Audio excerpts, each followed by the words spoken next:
your life. The first person comes in front of the house, sees what they gotta fix, looks at the tools and says, yeah, I might. I've been like this long. Peace out. I'm okay. And walks out. The life never changes. The house still looks the same. And whatever you were suffering before, you're still suffering through it now. Because you did nothing to change the life or fix the house. Second person, and this I tell my clients, second person comes in front of the house, looks at the tools, and now imagine this house as that mountain that we're talking about all weekend. Stands in front of adversity, stands in front of what needs to be changed, knows that they have the tools, but for 10 years, you're standing in front of the problem saying, I gotta fix that problem.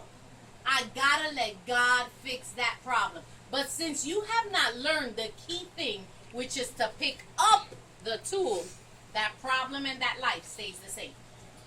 You understand me? Mm-hmm. Because a lot of us go through life and go through our spiritual lives thinking, I gotta pray more, but I'm watching TV instead of praying. I gotta seek God's face. I gotta go to the holy space. I gotta go to the secret room, but I'm in front of Facebook for 5 hours.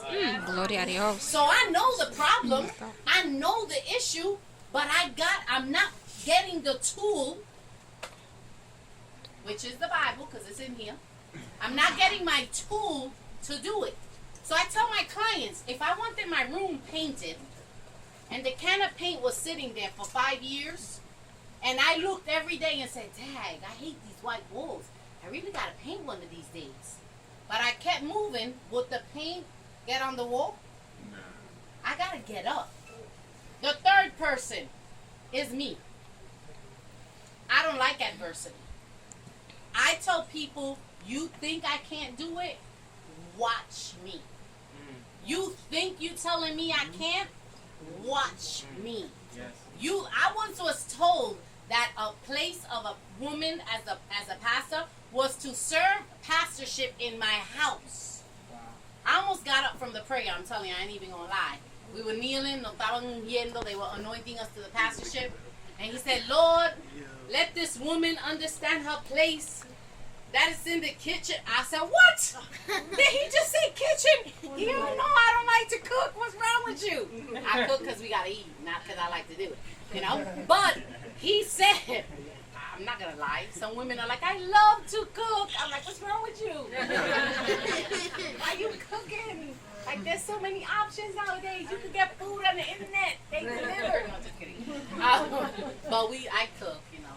For those of you that haven't been to my house, I do cook. Right with me? I make some.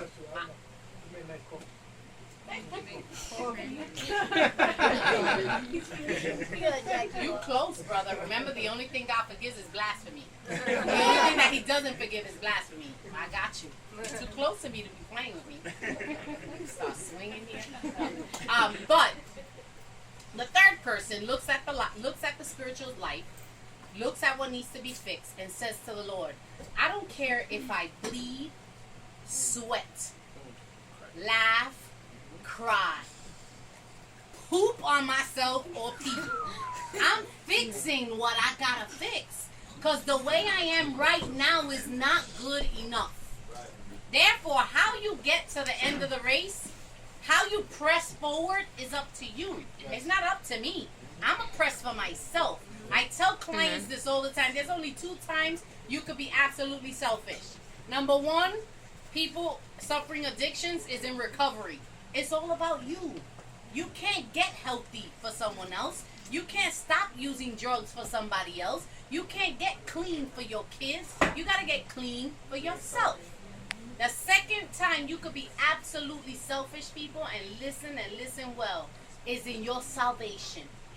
Because when that trumpet sounds, I'm not holding on to my boo. I'm not holding on to my friend. I'm not holding on to my man. I'm not holding on to my woman. I'm not holding on to the husband that God put in front of me. I'm flying up by myself. Amen. Therefore, how you get to the ultimate goal and the ultimate prize is up to each and every single one of you. The word press means move or cause movement in a position of contact with something by exerting continuous physical force. To follow, to pursue, to persecute, or to flee. All of these words, to press with exerting continuous physical force, causes us to think we gotta work. And I'm sorry, and I was trying to figure this out, and if you guys got the answer, please give me the answer. But I hate comparison, so I don't like to compare, oh, we were like this. But I come from a church in my youth where the walls poured oil.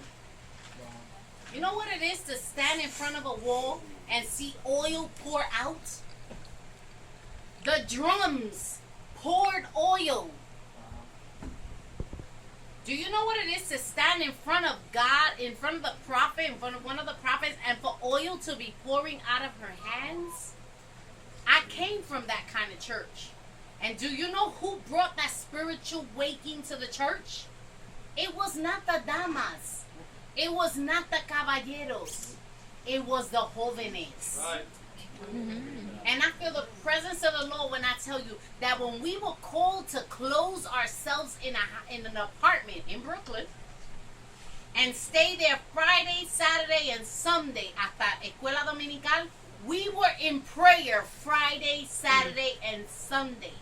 I went to a church in my youth that you could not sin and walk in there. The Lord has 6 prophets. I'm not even playing. One of them had rosacea. You know what rosacea is? When the cheeks get red. And now she was scary. I'm telling you, she was scary. She used to go,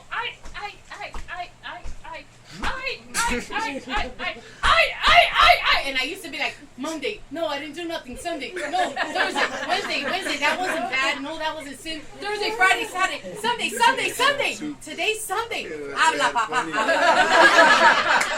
Speak, Jesus, speak. Why? Because I went to a church.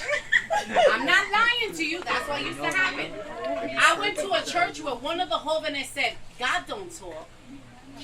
God isn't talking. That's all. Who knows what they're saying? They told the prophet that somebody told somebody told somebody. And what happened that Sunday? Or that Tuesday or Thursday, I don't know. It was one of the churches. God said, you were in this place, mentioned the place, told him what time he was there, what he was wearing, and what he thought that God wasn't going to tell him. But who brought that spiritual awakening? The jóvenes. So my question is to you guys, and if you guys can meet me later and tell me, what changed? That now I face countless jóvenes in my life, and like I said, like Mimi said, that's in Columbus, that's not in New York. Countless jóvenes that they're spiritual on Sunday, and I pray the Lord that the trumpet sounds in church, because the moment they walk out of church is not the same person that was in that church. So my question is it Facebook? It can't be Facebook. Why? Because it's not that deep. And you shouldn't be on there 5-6 hours, even though I think there's people that just, I know one female that every single time I see her, she got her phone open. It don't matter what conversation's going on around, this is what's open. I'm like, I don't get it. But to each his own. So I was asking, and I would ask you guys, what changed during my time, which is not too long ago, to now? Yes, you guys have more technology than I had, maybe, you know, because we, you know, when I had internet, it was like, you got mail, AOL. It was a while ago, you know. But the dedication should not have changed. The goal didn't change. The mountain didn't change. I think the mountain got bigger. So therefore, I got to press longer and harder to get to where I'm going.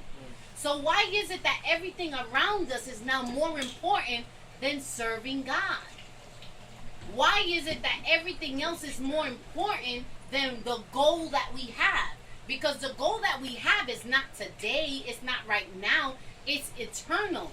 So my goal is eternal salvation. Because whoever lied and said that hell is not real, hell is real.